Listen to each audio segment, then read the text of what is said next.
tal amigos? Bienvenidos sean a nuestro canal Patología Bucal en su primer episodio.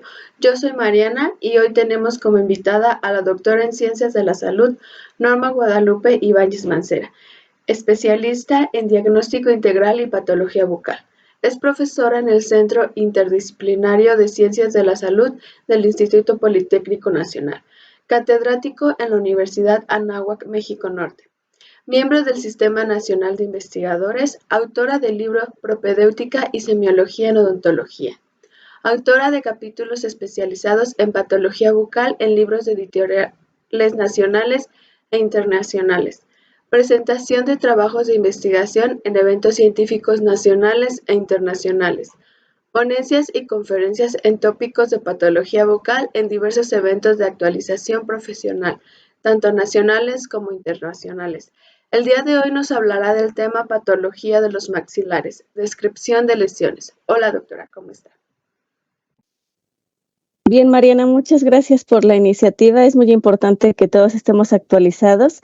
En el caso de la odontología, pues hay diversas especialidades y algo muy importante es la patología bucal, ya que aunque sean ortodoncistas, protecistas, siempre es necesario tener una actualización sobre patología bucal, ya que no sabemos cuál de nuestros pacientes puede tener alguna de estas alteraciones. Un tema muy interesante es la patología de los maxilares, ya que no es evidente a simple vista, sino que siempre necesitamos estudios complementarios, que actualmente se recomienda que como parte de la historia clínica tomemos una radiografía, ya sea una ortopantomografía, que sería lo más simple y económico para los pacientes, aunque también contamos con un recurso muy valioso que es la tomografía con BIM, en la que podemos obtener pues detalles más específicos sobre ciertas alteraciones de los huesos maxilares. Les voy a compartir una presentación para que podamos observar algunos ejemplos al respecto.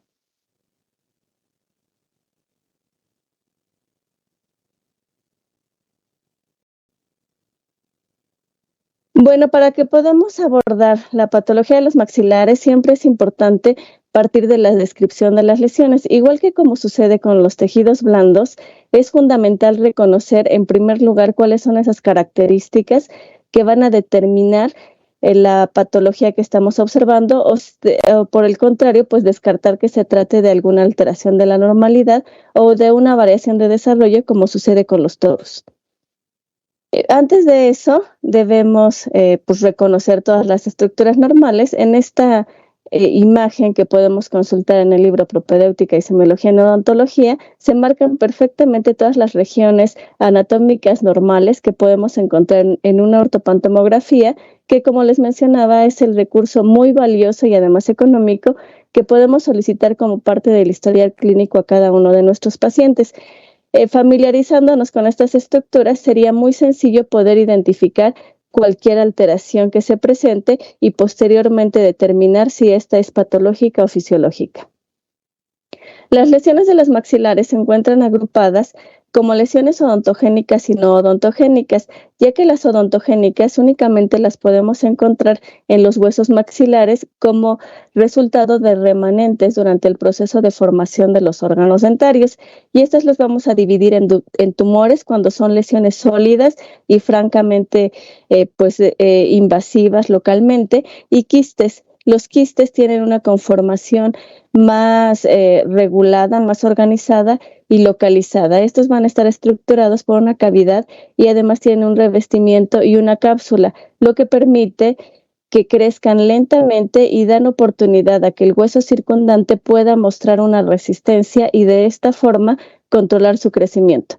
Por otro lado, dentro de las lesiones no odontogénicas, contamos con las lesiones fibroóseas de los maxilares, en donde encontraríamos fundamentalmente tres estadios, como lesiones que inician radiolúcidas en esa parte fibrosa que le da el nombre. Posteriormente se comienza a depositar tejido óseo, dando un aspecto mixto, y finalmente lesiones totalmente radiopacas.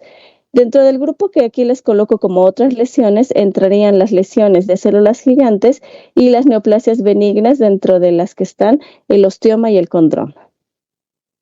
Esta es la clasificación de la Organización Mundial de la Salud que se publicó en el 2005, en donde destaca, por ejemplo, que únicamente se encuentran los tumores odontogénicos y no se incluyen los quistes y otras lesiones que son fundamentales en el diagnóstico diferencial para las lesiones que podemos identificar dentro de los huesos maxilares.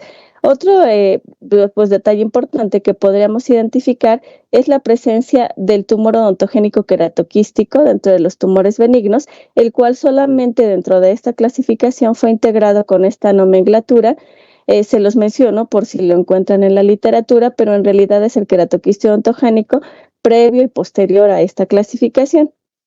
La clasificación actual que observamos es la clasificación publicada en el 2017 dentro del libro de tumores de cabeza y cuello de la Organización Mundial de la Salud. Esta es una fotografía tal cual del capítulo donde nos distribuye cada una de las lesiones que podríamos considerar como diagnósticos diferenciales dentro de la patología de los maxilares.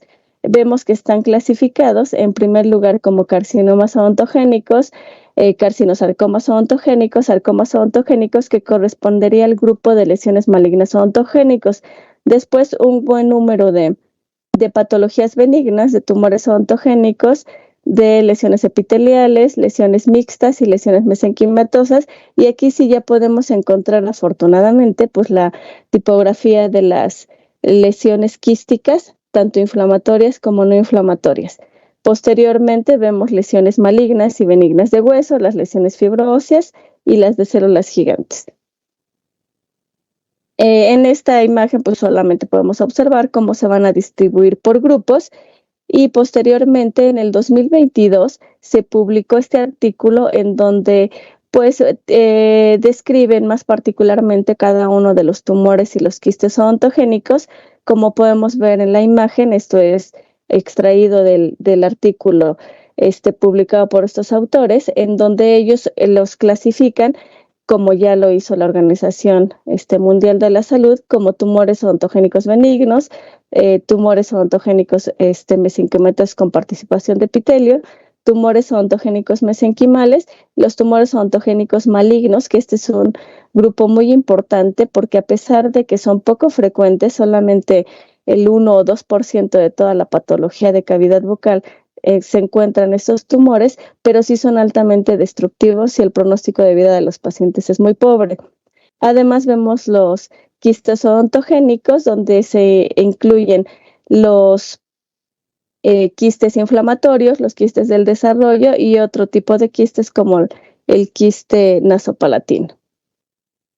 Bueno, para que podamos identificar el diagnóstico presuntivo de una lesión intraósea, es importante primero describir sus características. Vamos a partir de la densidad, la cual, dependiendo de su comportamiento, si es una lesión de tejido blando, la veremos radiolúcida. Si es una lesión que tiene, además del tejido blando, una participación de tejido mineralizado, sería radiolúcida con focos radiopacos, pasando después a radiopaca con zonas radiolúcidas y finalmente radiopaca.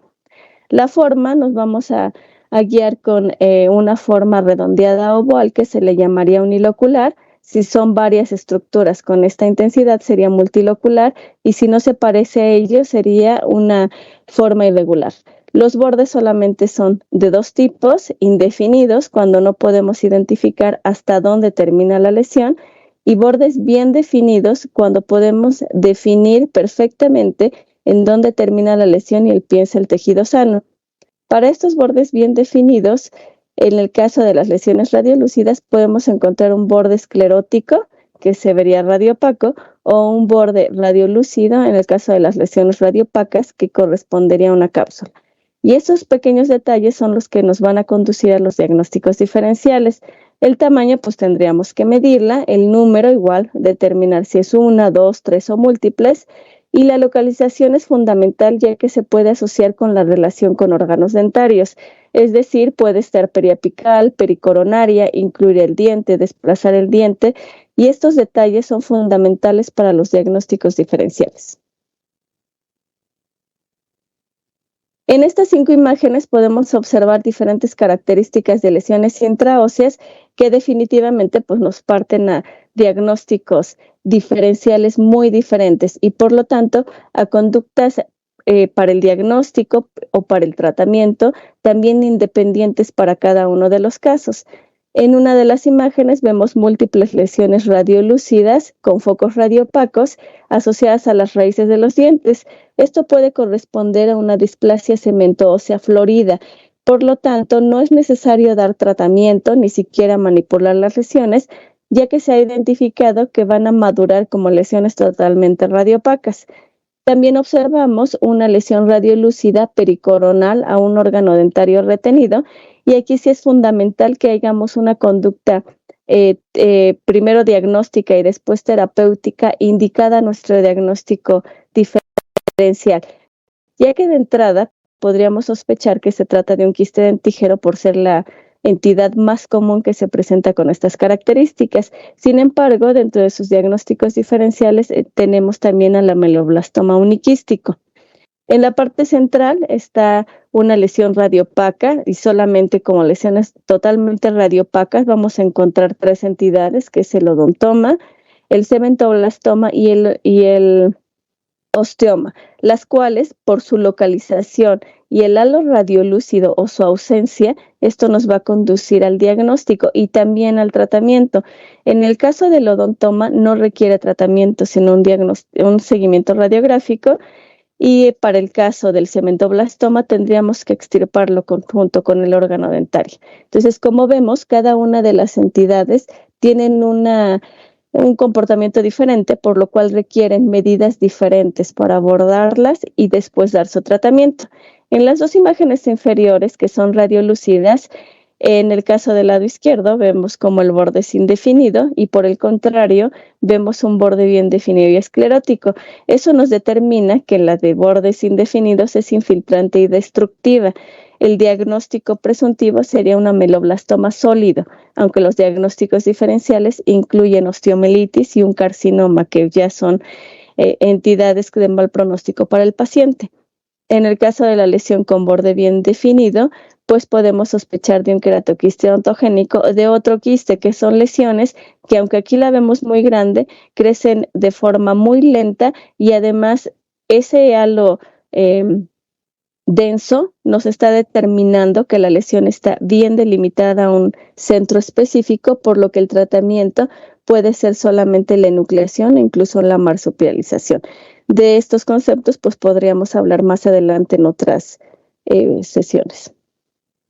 Bueno, viendo cada una de las características, hablemos de la densidad, y la densidad puede ser radiolúcida, radiopaca o mixta.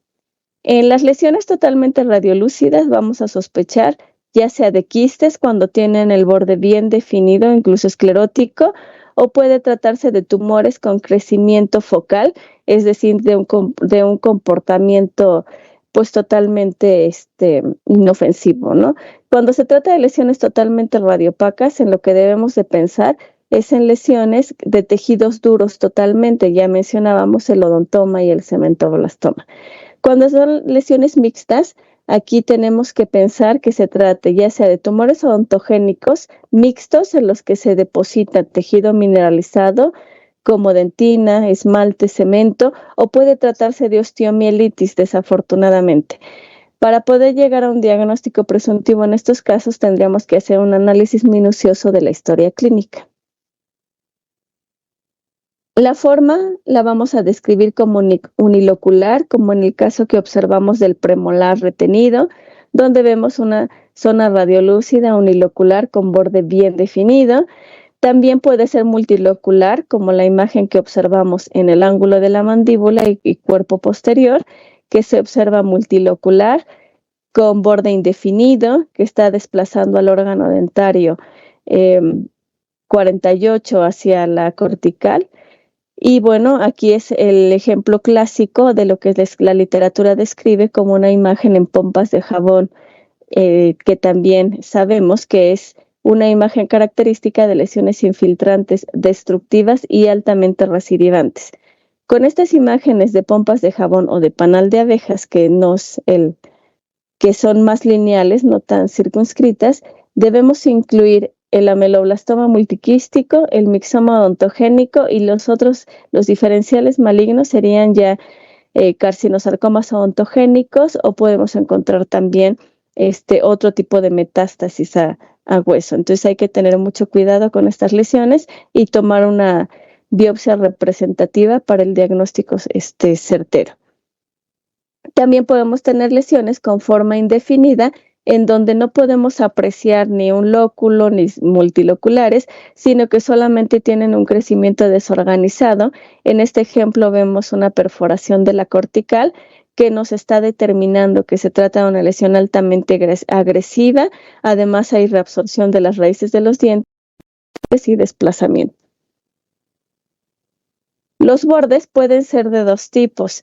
Del lado izquierdo podemos observar una lesión con borde indefinido que determina la infiltración a tejido circundante, por lo tanto es una lesión pues destructiva que seguramente será recidivante, así que hay que tomar una biopsia incisional antes del tratamiento definitivo para que el cirujano maxilofacial determine la extensión del borde de seguridad.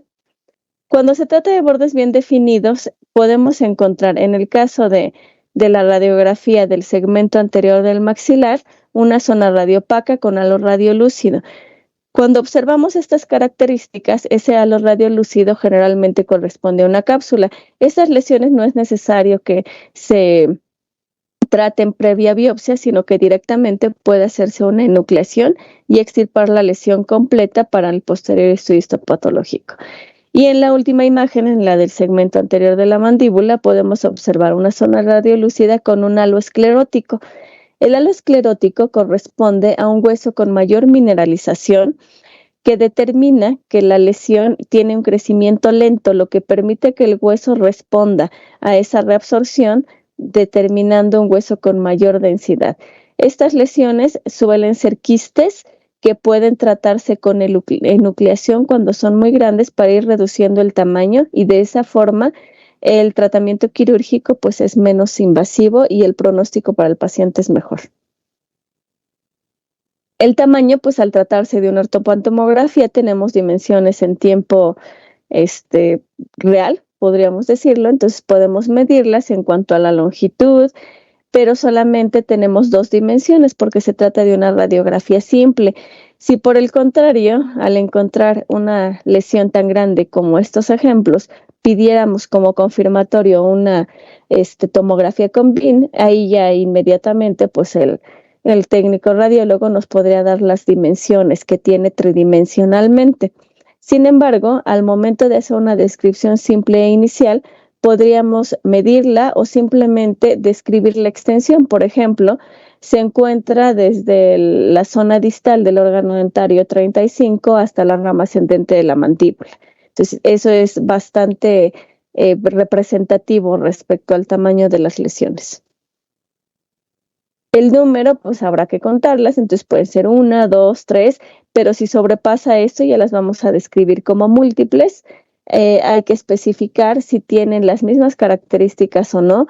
Si tienen diferentes características, pues se tendrían que describir como lesiones independientes. Una de las características más importantes para los diagnósticos diferenciales es la relación que puede tener con los órganos dentarios, que pues es su localización. Entonces hay diversas patologías que pueden asociarse ya sea con el ápice de los dientes, que pueden ser pericoronarias, que pueden obstruir la erupción de los dientes, que pueden desplazar dientes, reabsorber raíces, perforar las corticales, y cada una de estas características son fundamentales para el diagnóstico presuntivo, ya que no podríamos decir que se trata de un ameloblastoma si la lesión es radiopaca, ¿no? Sabiendo que los ameloblastomas son lesiones de tejido blando. Y por el contrario, no podríamos decir que se trata de un odontoma porque está sobre la corona de un diente si esta lesión es radiolúcida. Entonces hay que evaluar y agrupar cada una de estas características para que nos conduzca al diagnóstico presuntivo y de esa forma decidir cuál es la alternativa que vamos a tomar para corroborar el diagnóstico. Aquí tenemos otros 3 ejemplos de lesiones pues bastante grandes en las que tenemos que evaluar la relación con los dientes y se dan cuenta, pues desplazan los dientes, estos 3 ejemplos, reabsorben las raíces. Entonces, en cada uno de estos tenemos que verificar que sumado con el borde indefinido se trata de lesiones agresivas. Las lesiones malignas de los maxilares, como les mencionaba, representan menos del 5%, entre el 1 y el 2% aproximadamente. Entonces, la posibilidad de que sean malignas es baja, sin embargo, sí existe. Por el contrario, aunque sean benignas, estamos viendo que son altamente destructivas. Para los 3 casos, el tratamiento tiene que ser una resección. Sin embargo, no podemos dar un tratamiento si no se da un diagnóstico. De ahí la importancia de un diagnóstico presuntivo basado en las características radiográficas. Bueno, vamos a ver una serie de casos para poder valorar las posibilidades y que se den cuenta de todas las alternativas que tenemos en los diagnósticos diferenciales. Es muy común que nos vayamos con la idea de lo más frecuente en nuestra consulta, que pueden ser quistes periapicales, quistes dentígeros, ameloblastomas. Sin embargo, la patología es múltiple, entonces no sabemos qué es lo que tiene nuestro paciente hasta que tomamos la biopsia indicada y de esa forma el tratamiento será también el correcto. De lo contrario, puede suceder que extirpemos una lesión periapical, sospechando que es un quiste periapical totalmente inofensivo, no se mande estudio histopatológico y desgraciadamente el paciente unos meses después tenga una recidiva porque se trataba de un carcinoma escamocelular y ya no va a regresar a la consulta odontológica, sino se va a ir directamente a un centro hospitalario, ya sea al servicio de cirugía maxilofacial o directamente a oncología. Bueno, en esta imagen podemos observar una zona radiolúcida multilocular con patrón de pompas de jabón con borde indefinido que se localiza desde la zona del órgano dentario 35 hasta la rama ascendente de la mandíbula. No hay desplazamiento de las corticales, pero sí hay reabsorción de los dientes, sobre todo de la raíz distal del órgano dentario 37. Entonces, con estas características, lo que podemos sospechar principalmente es un mixoma odontogénico, ya que un diferencial, que sería el ameloblastoma, suele ser más agresivos. Entonces, por lo general, cuando tienen este tamaño mayor a 3 centímetros, ya causan desplazamiento de las corticales y o de los órganos dentarios. Bajo este diagnóstico, lo indicado es tomar una biopsia incisional y ya con el diagnóstico establecer el tratamiento. Si se confirma el tratamiento de mixoma odontogénico, si se confirma el diagnóstico de mixoma odontogénico, el tratamiento es una resección en bloque con un margen de tejido sano. En este ejemplo vemos una zona radiolúcida unilocular con perforación de la cortical, incluye las raíces del órgano dentario 47 y ausencia del 48, el borde es bien definido, pero nos llama la atención la perforación de la cortical. Si la cortical estuviera íntegra, sospecharíamos de un quiste, sin embargo, los quistes no suelen perforar la cortical, así que nuestro diagnóstico presuntivo sería un ameloblastoma uniquístico. Igual tendríamos que tomar una biopsia incisional y si este fuera el diagnóstico, verificar cuál de sus variantes es, ya que el tratamiento suele ser diferente. Aquí vemos una zona radiolúcida que rodea la corona del órgano dentario 47, el cual se encuentra desplazado hacia la cortical, se extiende hacia la rama ascendente y además está reabsorbiendo las raíces del órgano dentario 36. Igual hay que tomar una biopsia incisional y algo muy importante que debemos resaltar de estas imágenes es que cuando las lesiones reabsorben las raíces de órganos dentarios es fundamental que se extraigan, ya que sean quistes o tumores, las células activas pueden alojarse en la pulpa o en el ligamento periodontal y ser la causa de la recidiva. Esta es una zona radiopaca con borde bien definido, halo radiolúcido, que mide aproximadamente 1 centímetro y se encuentra sobre la corona del órgano dentario 11 que está retenido. Entonces, esta es una imagen clásica de un odontoma. Los odontomas son lesiones que están conformadas por los tejidos duros y blandos de los órganos dentarios, pero al igual que los órganos dentarios durante su desarrollo tienen un folículo dental, el odontoma suele tener una zona de tejido blando que lo delimita, que es el equivalente a una cápsula. La presencia de esta cápsula permite que se pueda enuclear, es decir, extirpar la lesión sin necesidad de integrar tejido sano circundante. Por lo tanto, al identificar imágenes como estas, no es necesaria una biopsia incisional, sino que directamente el cirujano maxilofacial podrá hacer un abordaje de enucleación y dar la prueba de diagnóstico junto con el tratamiento al mismo tiempo. Este es otro ejemplo de odontoma, tiene características muy similares, pero si se dan cuenta es radiopaca con zonas radiolúcida. Esto nos lleva a recordar que existen dos tipos de odontoma, el odontoma compuesto, que es este ejemplo donde está formado por múltiples dientes miniatura, que les llamamos dentículos, y el odontoma complejo, que es el caso anterior, todos los tejidos del órgano dentario están en desorden. Para ambos casos el tratamiento es el mismo, hay que hacer la enucleación completa de la lesión, mandar estudio histopatológico para confirmar el diagnóstico, no se esperan recidivas y no es necesaria una biopsia previa. Directamente podemos dar el tratamiento bajo estas características, radiopaca con halo radiolúcido. Esta es una patología bastante infiltrante, entonces es poco diferenciada. Esta se trata de una zona radiolúcida en patrón de panal de abejas. La diferencia con el patrón de pompas de jabón es que en el anterior, como lo vimos en otros casos, se observan como círculos u óvalos que van a determinar la presencia de hueso no reabsorbido en el crecimiento infiltrante de la lesión.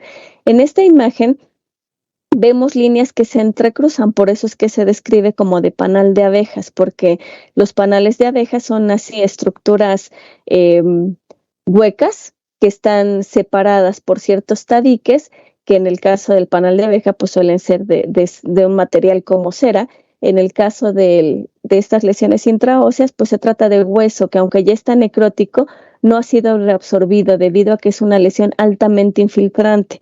Cuando tenemos estos patrones de panal de abejas, como este ejemplo, los de pompas de jabón anteriores, los diagnósticos diferenciales benignos son ameloblastoma sólido y mixoma odontogénico. Sin embargo, el ameloblastoma suele ser más agresivo, entonces reabsorbe raíces, desplaza y puede perforar corticales. En esta imagen que estamos observando no existe nada de eso, por lo que nuestro diagnóstico presuntivo sería mixoma odontogénico. Sin embargo, hay que tener cuidado porque los diagnósticos diferenciales ya son lesiones malignas o puede también tratarse de osteomielitis. Esta imagen es una zona radiolúcida unilocular que se encuentra rodeando la corona de un órgano dentario retenido, pero que se extiende a la raíz. Este es un dato fundamental, ya que de entrada, siempre que vemos un diente retenido con una zona radiolúcida pericoronaria, podemos sospechar de un quiste dentígero por la alta frecuencia que presenta. Sin embargo, hay que tener presente que durante la odontogénesis, el folículo dental solamente rodea la corona a nivel de la unión del esmalte con el cemento, es decir, el cuello dentinario.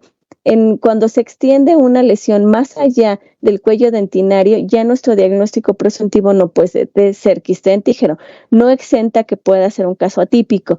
Sin embargo, ya tendríamos que pensar en otras lesiones de las que denominamos foliculares, como el tumor odontogénico adenomatoide, que sería el diagnóstico presuntivo en este caso, además de que podemos observar que el paciente es joven de menos de 20 años.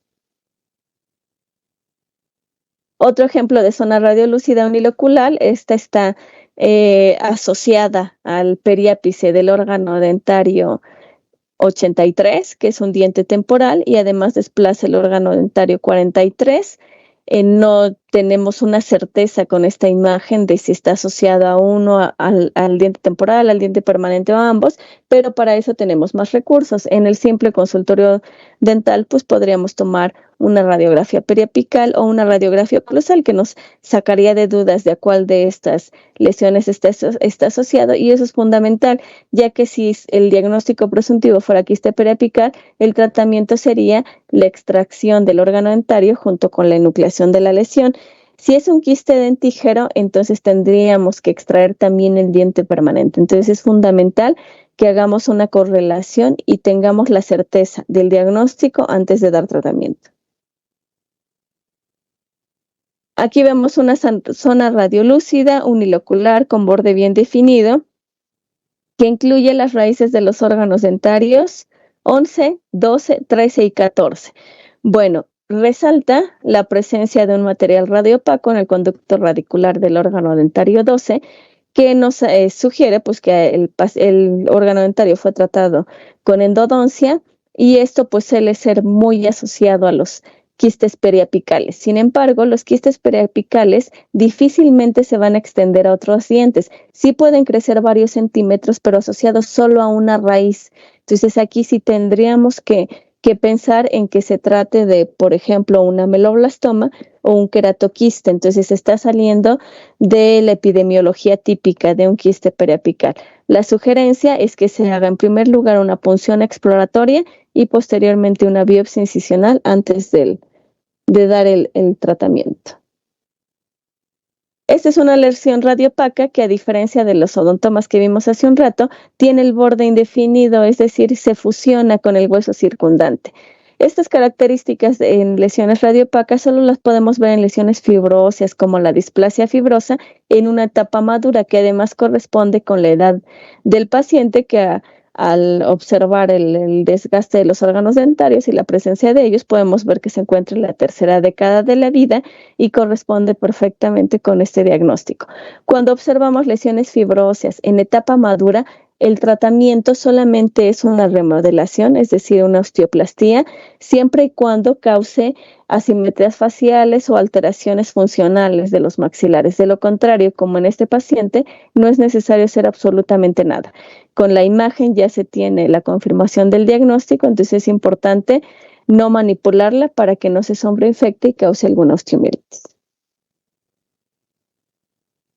Otra zona radiolúcida unilocular, pero esta tiene borde indefinido, desplaza dientes, es un paciente joven, entonces tendríamos que sospechar de lesiones de tejido mesenquimatoso por la asociación con los dientes de origen odontogénico, y por la edad del paciente podríamos pensar en un fibroma meloblástico, así que primero hay que tomar una biopsia, después dar el tratamiento, y lo más probable es que se tenga que extraer todos los órganos dentarios involucrados. Esta otra imagen pues desplaza un canino permanente, desplaza otros órganos dentarios, el borde es definido. Igual hay que tomar una punción exploratoria por el tamaño. Es ideal que esto se corrobore con una tomografía con BIM para ver la extensión y la relación precisa con los dientes, y posteriormente pues remitir al cirujano maxilofacial. En este tipo de lesiones, cuando no son totalmente radiolúcidas ni radiopacas, hay que sospechar de lesiones agresivas, principalmente malignas. Entonces hay que seleccionar muy bien la zona para la biopsia. Estas biopsias las tiene que tomar forzosamente un cirujano maxilofacial, ya que ellos pues tienen el conocimiento y el adiestramiento para poder tomar perfectamente una muestra representativa que nos conduzca a un diagnóstico definitivo, y el tratamiento pues ya por el comportamiento estamos viendo que tiene que ser una resección. Lo importante a determinar aquí es si es benigna o maligna, para ver si se requiere la interconsulta con el oncólogo o solamente el cirujano maxilofacial es quien interviene en el tratamiento. Otra lesión radiolúcida periapical que involucra varios dientes. Aquí podemos observar que se trataba de un quiste periapical con degeneración a carcinoma escamocelular. Entonces resalta la necesidad de hacer siempre una biopsia incisional previa al tratamiento definitivo. Aquí algún odontólogo, algún endodoncista pudiera haber hecho endodoncias, pero la lesión seguiría creciendo mientras no se le dé tratamiento. Bueno, con todas estas características podemos observar que no tenemos pues datos contundentes, ¿no?, para poder determinar que por la localización sea un diagnóstico u otro. Entonces, en esta serie de imágenes solamente es para resaltar las posibilidades de diagnósticos diferenciales, y que no nos tenemos que quedar solamente con la alteración más frecuente que se presente o la que conocimos en alguno de los pacientes, sino siempre tenemos que tener la apertura de evaluar perfectamente densidad, bordes, localización, edad del paciente, toda la epidemiología, para poder dar un diagnóstico presuntivo previo a un tratamiento. Entonces, este es un grupo de lesiones radiolúcidas periapicales. Aquí vemos radiolúcidas interradiculares, en donde resalta, por ejemplo, con el número 6, un quiste nasopalatino, que es la localización única que puede tener, y esa forma típica, ¿no?, clásica de corazón debido a la presencia de la espina nasal.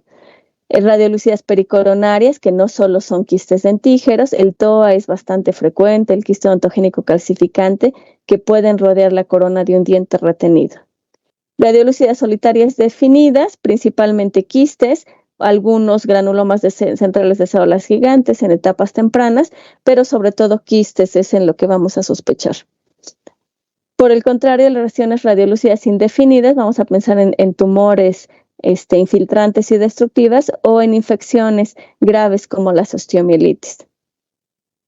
Lesiones radiolúcidas multiloculares, ameloblastoma, tumor ontogénico keratoquístico, granulomas de células gigantes. Entonces hay diversas patologías, pero que tienen esta particularidad de crecer con varias direcciones. Las radiolúcidas múltiples pueden ser también, por ejemplo, el keratoquistio ontogénico en el síndrome de Gorlin-Goltz, cuando tienen bordes bien definidos, o pueden ser displasias cemento-óseas, mieloma múltiple si estuvieran en forma de sacabocados. Entonces, no podemos dejar de lado cada una de las características. Siempre hay que agruparlas y eso es lo que nos va a conducir al diagnóstico. Las radiopacas son menos frecuentes, es un grupo pues mucho más pequeño y además tenemos particularidades específicas. Por ejemplo, si es radiopaca adherida a una raíz, pues siempre hay que pensar en un cementoblastoma. Si es una radiopaca con halo radiolúcido, ya vimos a los odontomas. Las radiopacas interradiculares pues incluyen básicamente lo mismo, excepto el cementoblastoma. Las radiopacas pericoronarias pues, se van a restringir a lesiones maduras como de TOA, TOE u odontomas. Las radiopacas solitarias pues va a depender de la etapa de la lesión. Pueden ser incluso torus si los observamos ya sea en la línea media del paladar o de forma bilateral en la cara interna de la mandíbula. En algunos casos podemos encontrar pues odontomas, como ya lo mencionamos, condromas en etapas maduras. Las mixtas periapicales, aquí nos vamos a dirigir sobre todo a lesiones fibróseas en una etapa intermedia en donde ya existe el depósito de material mineralizado sobre esa base de tejido fibroso. Las mixtas pericoronarias, ya mencionamos algunos ejemplos como el TOA, el quiste ontogénico calcificante.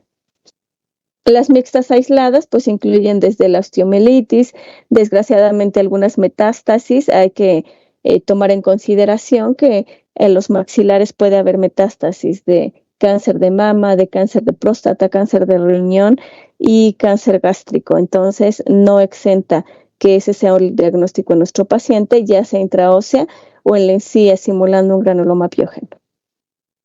Bueno, pues ¿qué te parece, Mariana? Toda la diversidad que existe de patología de los maxilares. Es un tema bastante interesante y muchas gracias, doctora, por compartirnos este tema, que veo que es muy extenso y, como ya dije, muy interesante. Pues sí, además para todos los odontólogos es necesario, ya que, como pudimos observar en algunos ejemplos, las lesiones pueden ser muy destructivas. El tratamiento suele ser mutilante cuando las lesiones pues alcanzan las corticales y desafortunadamente pues al hablar de la cara, pues muchos de los pacientes no aceptan el tratamiento precisamente porque va a afectar la funcionabilidad y eso ocasiona que sigan extendiéndose.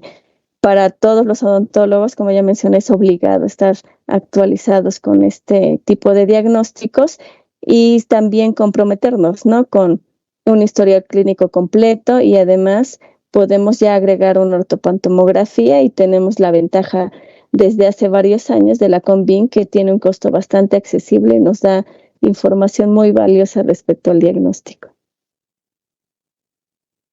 Bueno, pues muchas gracias, doctora. Le agradecemos mucho que se haya tomado el tiempo para compartirnos un poco de su conocimiento y esperemos tenerla en próximos episodios de nuestro canal.